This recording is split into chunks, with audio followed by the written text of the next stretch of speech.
We now move to our normal round of questions, and we'll kick off with Peter Harcher. Senator Brown, Peter Harcher from the Sydney Morning Herald. You expressed confidence today that you'll be able to negotiate increased tax revenue from the next government, whichever party may form it. In your party platform, you're committed to other tax principles. You're committed to reducing reliance on the GST, increasing reliance on income tax. You're committed to increasing the top tax threshold to 50% and increasing corporate taxes to 33%. Are you committed to these policies? And if so, will you pursue them actively in the next Parliament? Well, two of those things. First of all, when it comes to income tax, the average Australian can expect that the Greens will be looking after their interests. But there's some 7,000 people in this country who take home more than $1 million a year. And we think it's reasonable for their tax rate to go from 45 cents in the dollar to 50 cents in the dollar. That will raise money to help fund the very projects that I've been talking about. Worldwide, one of the great problems and one of the great destabilising factors is the growing gap between rich and poor. And this country of a fair go has seen that drift no less than anywhere else. We've seen it recently in the rollover of the big parties by the big mining corporations Xstrata, Rio and BHP, who, by the way, I see is going to announce a $13 billion profit in the next day or two, if not today. Well, we believe that it shouldn't be the ordinary taxpayer who foots the bill for that, that there is a reasonable return to be had from such big entities exploiting the once-only wealth of this nation. We are tax innovators, but we believe in a much more equitable arrangement as far as tax is concerned. So add to the policy platform there, and all the parties are moving on in this election campaign to a suite of new policies. The mining tax. We are the one party that, as I said in my speech, will not drop receipts by $20 billion per annum, which inevitably will lead to increased taxes. And our ability through that is to drop the tax on small business from 30 cents in the dollar to 28 cents in the dollar. No other party is proposing to do that. And I would add here, Sophie, if I can take one more minute, that small business in this country employs 5 million people.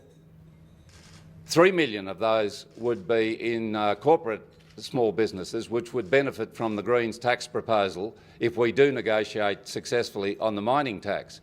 And that's a big job generator. That's the logic. There's 179,000 jobs in the mining industry, and they're all highly valued. But compare that with the 3 million who will get a tax break from the Greens if we successfully increase the mining tax so that an extra 600 million is available to reduce that tax by 2 cents in the 2 percentage points rather than 1 percentage point as Labor would have it, or zero being raised from the miners by the Abbott alternative. No wonder they're going to cut the public service. You've got to cut somewhere if you don't raise the funding. BHP and Xstrata, they get the money. 30,000 jobs potentially out of Australia's public service under an Abbott government, which doesn't have the spine to raise adequately a dividend for the Australian people from super profits in its once-only mining resource base. The next question comes from Stephen Johnson.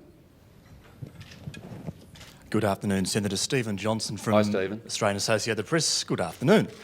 Now, there's a really good chance that your candidate in Melbourne, Adam Bant, will win a lower house seat. I like to hear that. Well, I'm not a psychic. I'm just it's a possibility, which also means the Greens could be sharing the balance of power with 3 country independents, including Bob Katter, who wants a reinstatement of import tariffs for agricultural goods. If the Greens were to share the balance of power with these independents, would you be open to the idea of reinstating some import tariffs? And what other concessions would you be seeking from the major parties, whether they have more seats or more votes in the lower house?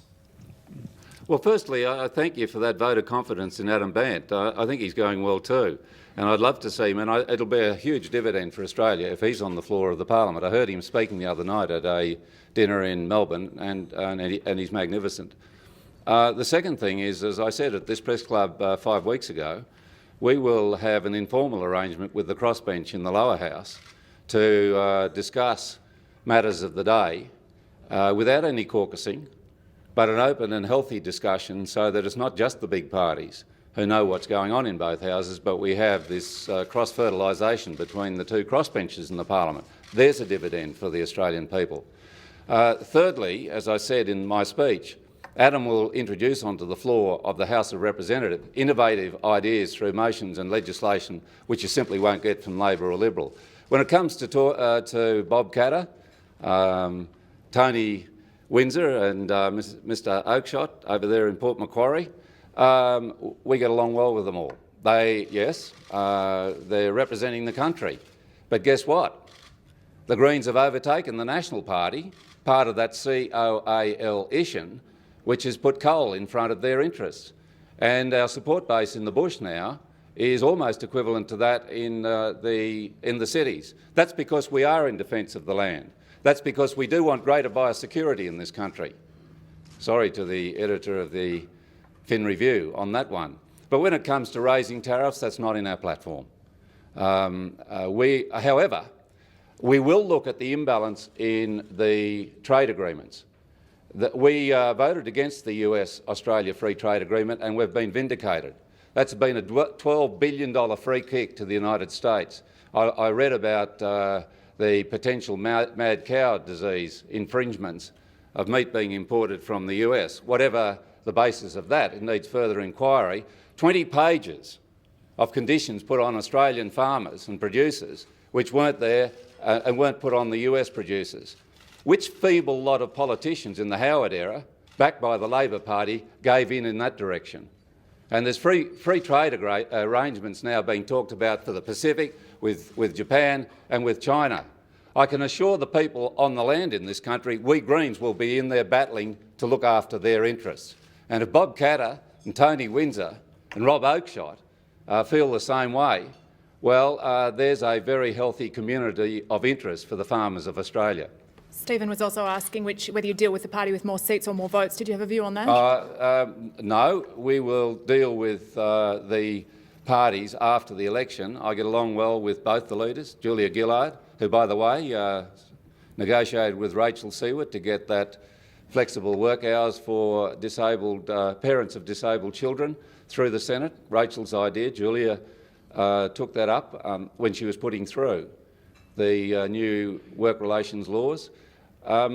We will work well with both of them. I noticed that Adam Bandt, representing the people of Melbourne, says he won't be installing an Abbott government. Well, that's not news, I don't think, to the people of Melbourne, who are very strongly supporting him because of the platform for which he stands. And I think a very knowledgeable candidate representing the interests of the people in that electorate.